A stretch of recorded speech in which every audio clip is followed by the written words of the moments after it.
Ihinda-inĩ rĩa mĩaka 7 ũrĩa warĩ gavana wa Nyandarua Daniel Waithaka Mwangi na minista wa maaĩ thirikari-inĩ yake Grace Wanjiru hamwe na ekũĩrwo angĩ 5 matũire metĩkaga cira igoti-inĩ rĩa Nyahururu kumana na thitango iria ikoretwo imagũmĩire cia ungumania wa kĩgĩna kĩa mũingĩ na ũhũthĩri mũru wa wabici.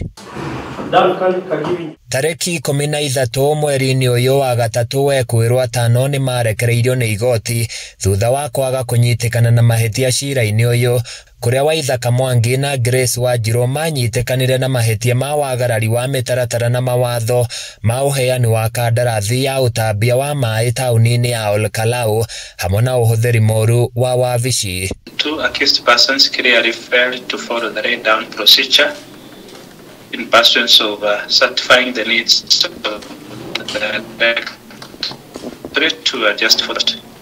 The mistake committed denied other will-be contractors in seeking to provide the same services that were offered by Mr. Hart Consulting Engineering.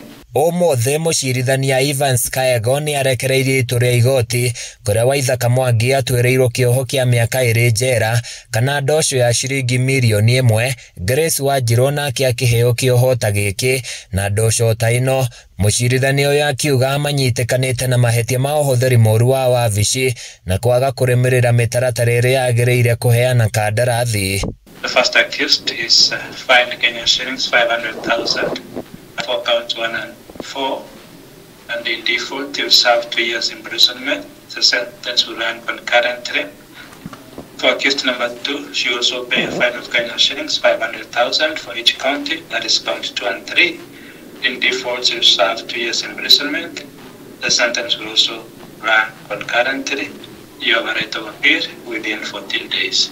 Mwena-inĩ wao maabitha kuma rũhonge-inĩ rwa kũhũrana na ungumania EACC gĩtarũ-inĩ gĩa gatagatĩ wa bũrũri magĩtongorio nĩ Grace Omweri nĩ matũgĩrĩtie itua rĩrĩ gũkũ makĩnyĩrĩria bata wa kũigĩrĩrĩka kwa maabitha thirikari hĩndĩ ĩrĩa marĩ wĩra-inĩ wao. The court is the one that considered the evidence and came up with that.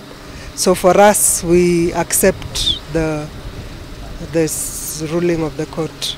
Handũ-inĩ ya Kameme TV kuma igoti-inĩ rĩa Nyahururu niĩ njĩtagwo Francis Mwangi wa Wawĩra.